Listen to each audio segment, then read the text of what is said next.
welcome to my channel.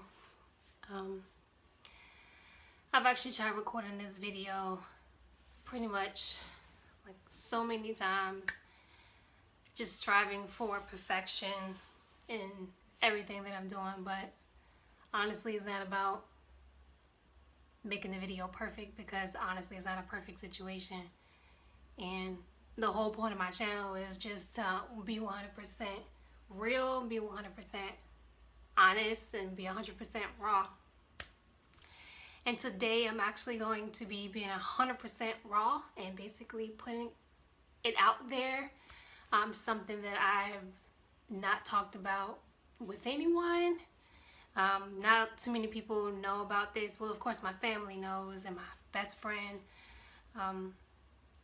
But it's not something that I actually talk about or confide into other people, because it's just been something that I always felt like I wanted to deal with on my own. But recently I've gotten to the point where I kind of just want to be free from it. I want my power back. I want a sense of just getting it off my chest and just basically coming face to face with it and accepting that this is a condition that I have. And it's okay. It is completely okay. And I'm going to be okay. And it's okay to accept what's happening to you. It's okay to talk about it and just release it, because just holding it into yourself and just trying to carry that burden alone isn't really healthy. So recently I just felt like I'm gonna have freedom from this. I'm going to take my power back. I'm not going to allow this condition to dictate how I live my life anymore. It's not going to dictate my moods. It's not going to dictate just how I am in general. Not anymore. You know, today I'm choosing to take my power back, and today I'm choosing to be free. And hopefully I can inspire you to choose to be free as well, and choose to take your power back, and choose not to allow this condition to run your life. Don't you dare from this day forward look in the mirror at yourself another day and think, I'm not worthy enough, I'm not beautiful, or just think less of yourself because of something that's happening to you. Don't do it. But as the title states, I'm going to be talking about my story. And if you're interested, just stay tuned. My story started when I was about 12 years old. I'll never forget the day. It was a typical morning. My mom, she was actually doing my hair, and she noticed my first spot. She was so emotional. I just remember her screaming, and just was in shock, like a sense of panic. She just yelled, "Tarika, you have a bald spot." And I was young. I was trying not to think the worst. So I just, I put my hand back there to see, because it was on the back of my head. And I put my hand back there to see what was, what was going on, and it was pretty slick. It scared me. It really did, because I didn't know what was going on with me. And yeah, at that point I had to get off to school, so my mom she ended up putting my hair in some type of a bun, and I went to school that day. I just remember being in this fog, just feeling like you're just in this horrible dream, and you're just not gonna wake up. Literally that day at school, I was at lunch and I just broke down crying, and people would ask me what was wrong, and I just give that typical shrug your shoulders. You're okay. You just tell people that you're fine. And of course you're not going to be like, my hair is coming out, I just found out I have a bald spot today. You don't tell them what's wrong. You just say that you're okay, and then you just go about your day, when really I'm just so broken inside, and I'm hurting, and I'm going through a lot. Eventually that week we went to my pediatrician that I was going to at the time, and he examined me, and he diagnosed me with ringworms. I don't know what they got going on, but they need to get it together, like seriously. So yeah, I was excited at that point because in my heart I was like, okay, it's a ringworm. Ringworms could be fixed, ringworms could be cured. I could take some type of antibiotic and I'm fine. You know, this situation will go away. So he prescribed me with a antibiotic, which I took for about a week. Yes, a week. And my mom and I, we would just check the area throughout the week to see if there was any type of progress, because, you know, you want to see if what you're taking is really helping the situation. But there was no progress. The spot actually got bigger. There was even other spots that started to show up. And at that point, that scared me because I knew that something was wrong. Something else was wrong, and this doctor was missing it. Like he was way off. So that Sunday that week, I remember my mom confiding in someone at church, and they recommended that I go see a dermatologist. So my mom scheduled the appointment with the dermatologist. They got me in pretty quick. I believe she called on that Monday. They were able to see me that Wednesday. I went into the appointment. The doctor examined me. Now, he didn't run any type of blood tests. He didn't do any type of biopsy. As I know now, that should have been done, but that wasn't done. But I guess from years of experience, he kind of already knew what was going on with me. And that's when he said something that I had never heard of my whole 12 years of living: alopecia areata. So, okay. Again, I was at a point where I was diagnosed, and I'm thinking, great, so now I know what's really wrong with me. Now, what is it, and how can we fix it? And nothing can prepare you for when a doctor just tells you that what you have is incurable. Nothing prepares you for that, because when you go to the doctor, you go to the doctor for a fix. You go to the doctor because you want to know what's wrong, and then you want to know how to fix it. You don't go to the doctor for them to tell you that, hey, you have this and we can't do nothing about it. So that really hit me, because it's like, so are you telling me that I'm going to have to deal with this for the rest of my life? And that's basically what he was telling me. So he ended up telling me what alopecia was. He told me, it was an autoimmune disease. It's when your body attacks its own self, and it attacks your hair follicles. And it's all different types of forms: alopecia areata, totalis, universalis. But the condition that I had, since it was patchy hair loss, was alopecia areata. He also went through the courses of treatment with me. He told me that I could get steroid injections. He told me I could get some type of cream. He said I could take some type of pill, but the way he presented the information to me was the steroids were the best option, and I should do go that route because it had the least amount of side effects. So once he told me that, I thought maybe I would have a day or two, or at least a week or so, to kind of go home and think about it. And getting steroid shots, shots in general, you kind of need some time to go home and think about it to get your mind right. But my mom was super, she was just to the point where she was like, no, you need to get this, because obviously it must have really scared her, or it must have been really bad. So she recommended that I start treatment that day.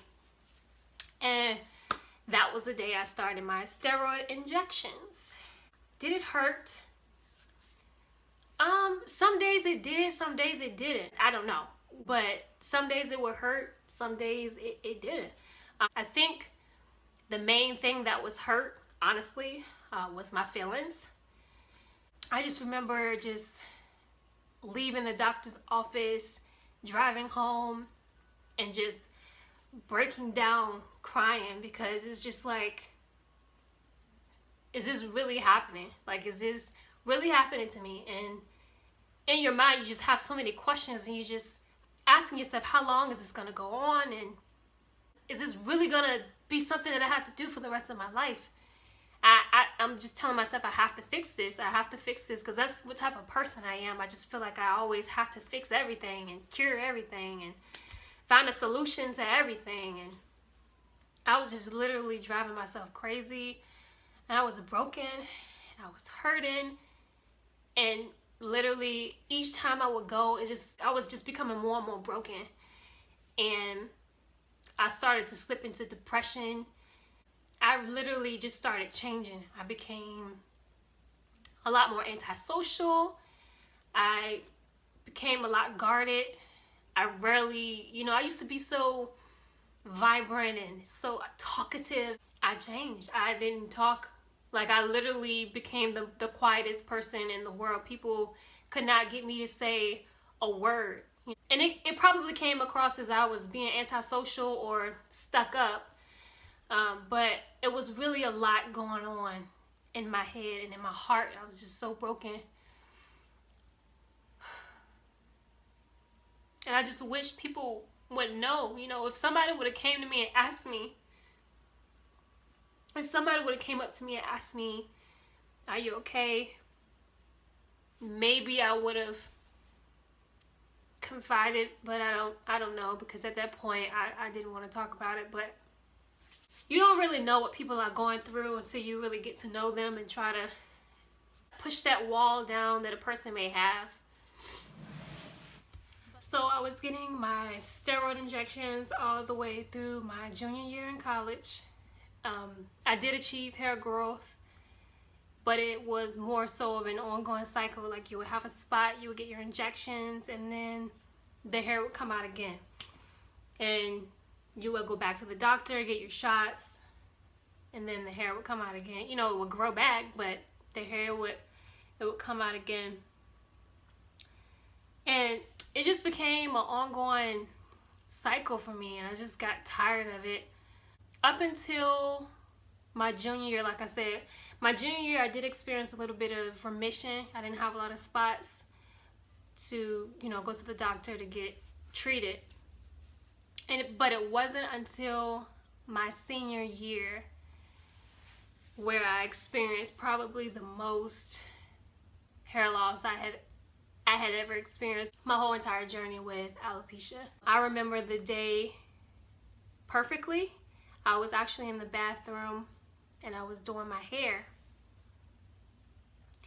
And I started to blow dry my hair, and I'll never forget looking down at my brush, and it was just full of hair.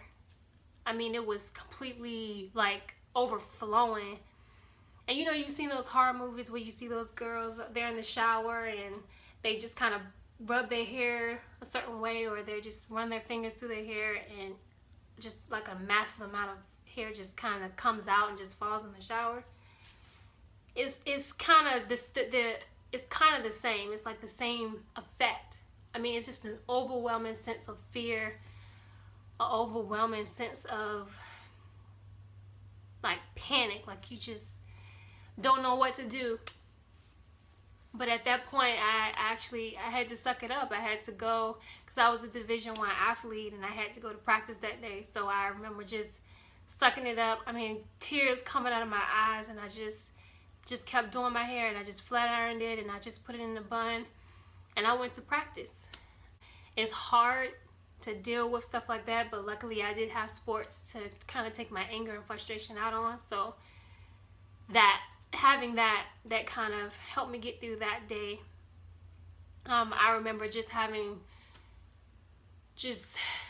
almost crying on the court. I mean, just fighting tears, holding back tears.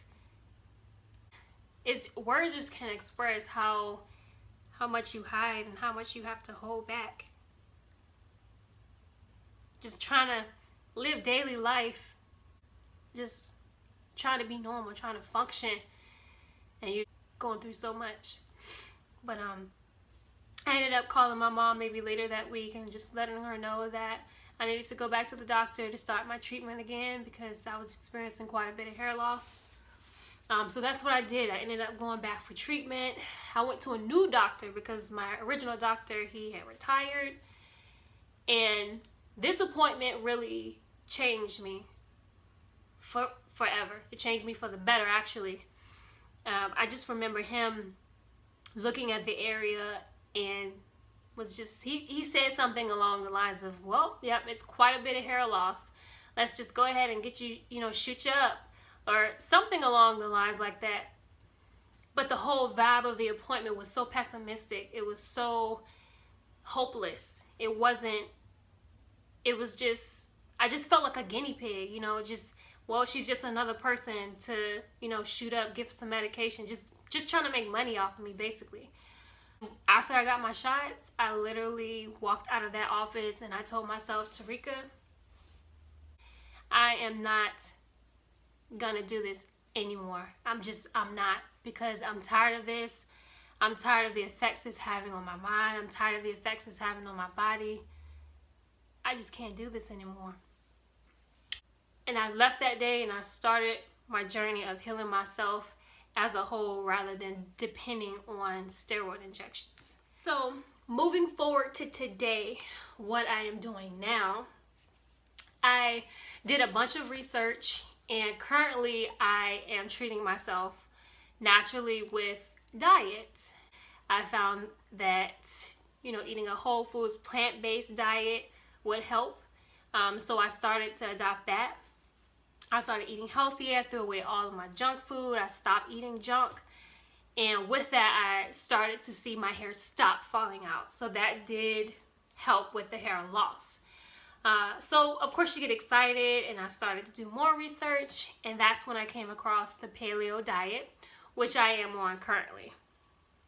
And I am so excited to share this with you guys because the paleo diet really has helped a whole lot. I mean, it's nothing more exciting than treating yourself as a whole and then really seeing results.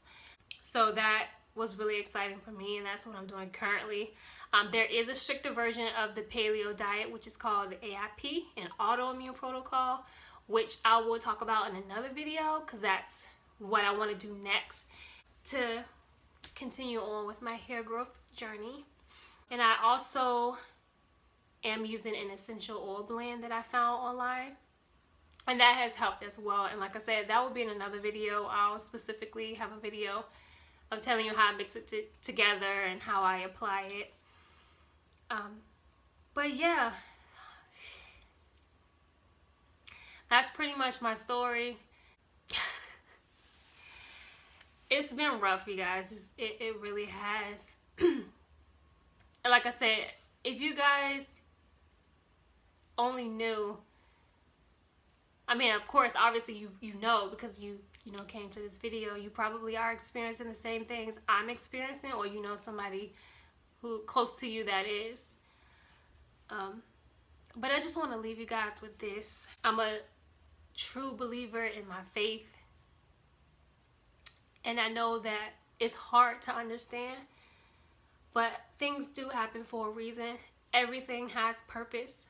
I just want to encourage you guys today to just try to stay positive as much as you can.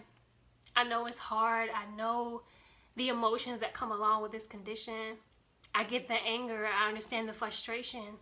I understand the depression. I've been there. I've had suicidal thoughts. I've wanted to just end my life because it's just been to the point where you just don't want to deal with it anymore. You just don't want to be here.